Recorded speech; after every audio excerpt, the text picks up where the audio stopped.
je reviens aux objectifs que Poutine avait formulés, démilitarisation, dénazification de la menace contre les populations du Donbass, pas la dénazification de l'Ukraine.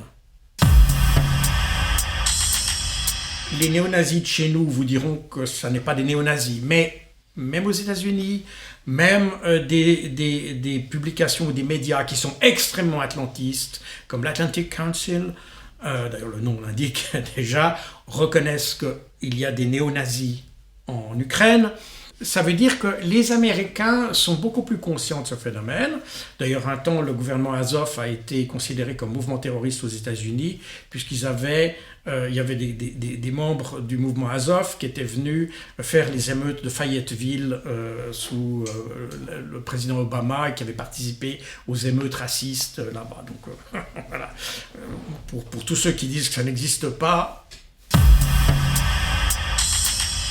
Donc l'objectif, c'est la dénazification de la menace dans le Donbass. Et en fait, cet objectif a été atteint, et c'est les militaires russes eux-mêmes qui l'ont déclaré, l'objectif a été atteint après l'encerclement de Mariupol, en mars, fin mars. Donc, à partir de là, ils ont dit, on peut déjà biffer l'objectif de dénazification.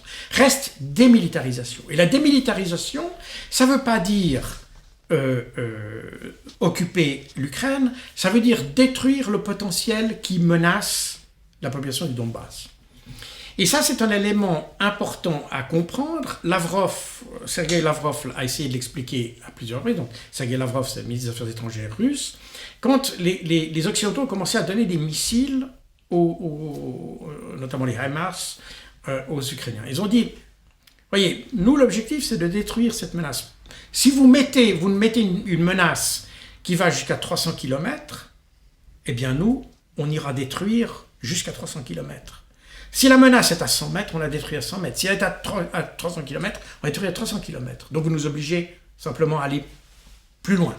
Les Occidentaux n'ont jamais voulu prendre ça au sérieux parce qu'ils ont toujours dit ils veulent conquérir Kiev, machin.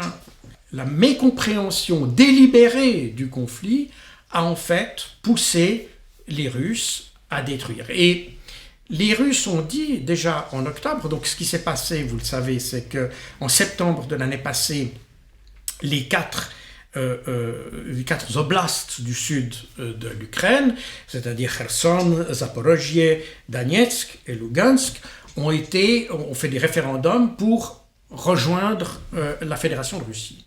Ça a eu comme conséquence de transformer la nature du commandement russe.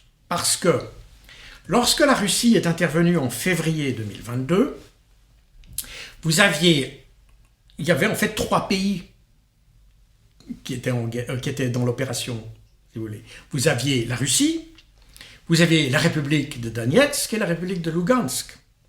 Ces 3 entités qui avaient leur chaîne de commandement à elles. Donc, l'opération russe jusqu'en septembre était en fait menée par une coordination entre 3 armées, en fait, si on veut bien. Alors, 2 très petites et puis une plus grande, d'accord, mais ça reste quand même une coordination. Et c'est beaucoup moins fort qu'un commandement unifié. Et à partir de septembre, les Russes ont restructuré leur commandement, et c'est la raison pour laquelle ils sont retirés de Kharkov, parce que, comme je l'ai d'ailleurs démontré dans un de mes livres, ils n'avaient pas de force très importante. C'est une région qui ne les intéressait pas beaucoup. Donc les forces étaient très peu importantes dans cette région. Et puis ils se sont dit, on va recentrer nos forces, et puis on ne va pas se lancer dans des grandes opérations alors qu'on en pleine restructuration du commandement. Parce que ce qui s'est passé en septembre et début octobre de l'année passée, c'est qu'on a créé un commandement unifié, commandé par le général Surovikin, qui cette fois-ci devenait le grand patron d'une armée, mais composée de miliciens de Donetsk, de miliciens de Lugansk. Donc il a fallu refaire toutes les structures de commandement de chacune de ces républiques pour les intégrer en une seule. Voilà.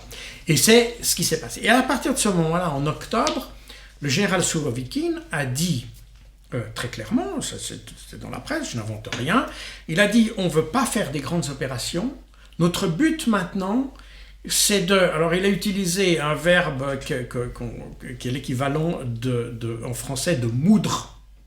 On va broyer l'armée ukrainienne. On n'avance plus, on les laisse venir et on broie. Voilà. Et c'est exactement ce que les Occidentaux ont poussé les Ukrainiens à faire. Au lieu de... Ils sont sacrifiés quelque part? Je pense qu'on a les Occidentaux, de manière extrêmement perverse, pour ne pas dire cynique, utilisent les Ukrainiens. C'est Lindsey Graham, qui est un républicain américain extrêmement agressif. Il a dit « Nous nous battrons jusqu'au dernier Ukrainien ». Donc on est effectivement dans cette idée que l'objectif, c'est pas d'aider l'Ukraine, c'est de vaincre la Russie.